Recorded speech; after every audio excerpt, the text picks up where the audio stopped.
বিষয় লাজ মই এটাই দুখ পাইছো গৌৰৱৰ ভাষণত লাজ পাইছিল মুখ্যমন্ত্ৰীয়ে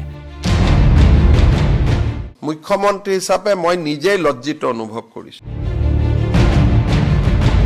ৰাজপথত চৰকাৰে নামাজ পঢ়া বন্ধ কৰা বুলি কৈছিল গৌৰৱে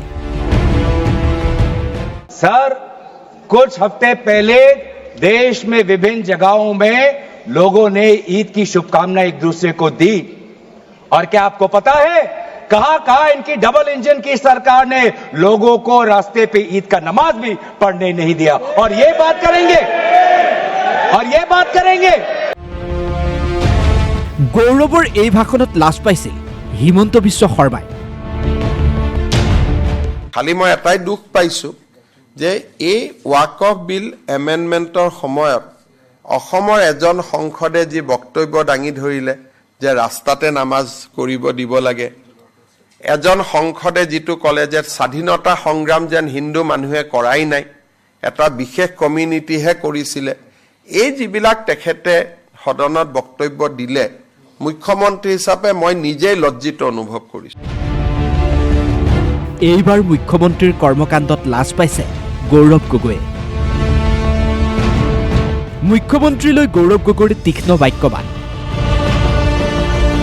উন্নয়নত অসমৰ স্থান একেবাৰে তলত তাৰ কাৰণে আমি লাজ পাইছো মুখ্যমন্ত্ৰীৰ কথা বতৰাই আমাক লজ্জিত কৰিছে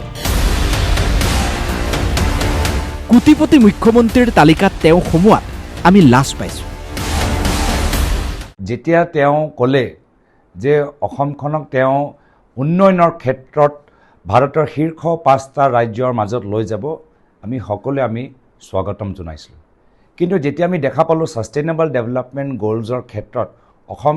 শীৰ্ষৰ তালিকাত নাই তলত আছে তেতিয়া আমি লজ্জিত হৈছোঁ বাৰম্বাৰ তেওঁলোকৰ যি ধৰণৰ কথাবোৰ তেওঁ ব্যৱহাৰ লৈ অসমৰ জনসাধাৰণ লজ্জিত হৈছে তেওঁ যেতিয়া ভাৰতৰ গড়ৰপতি মুখ্যমন্ত্ৰী তালিকাৰ ভিতৰত সোমাই গ'ল তেতিয়া আমি লজ্জিত হৈছোঁ তো লজ্জা হ'ব পাৰে তেওঁ এইবাৰ অনুভৱ কৰিছে কিন্তু তেওঁ এই কাৰ্যকালত সমগ্ৰ অসমবাসী ৰাইজে লজ্জিত হৈছে মুখ্যমন্ত্ৰী ডক্টৰ হিমন্ত বিশ্ব শৰ্মা আৰু গৌৰৱ গগৈৰ মাজত এতিয়া লাজৰ ৰাজনীতি চলিছে আচলতে ৱাকফ সংশোধনী বিলক লৈ সংসদত ভাষণ প্ৰদান কৰোঁতে গৌৰৱ গগৈয়ে অভিযোগ কৰিছিল ডাবল ইঞ্জিন চৰকাৰে ৰাজপথত নামাজ পঢ়া বন্ধ কৰিছিল মুখ্যমন্ত্ৰীয়ে প্ৰত্যুত্তৰত কৈছিল মুছলমান ৰাইজে ৰাস্তাত নামাজ পঢ়িব নিবিচাৰে তুষ্টিকৰণ কৰিবলৈ গৈ সীমা চেৰাই গৈছে এজন সাংসদে তাৰ পিছতেই উভতি ধৰিছে গৌৰৱ গগৈয়ে নতুন দিল্লীৰ পৰা স্বৰাজত গোস্বামী DY365